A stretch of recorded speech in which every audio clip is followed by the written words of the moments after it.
The summer heat is hard on trucks and harder on drivers. That's why it's important to understand these three components of a pool AC system for inspection. We'll be checking system pressures, compressor operation, and overall cooling performance. First, we'll run a full electrical system check. Batteries, alternator, starter. If it runs off electricity, such as your HVAC controls and sensors, we verify it's ready for the road. We'll also be performing a cooling system pressure test inspection. We'll be looking for leaks, weak hoses, and potential hot spots.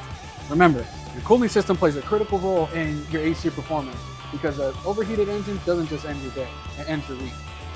And we'll also replace your cabin air filter because cleaner air inside the cab means less dust, better air quality, and a healthier driver.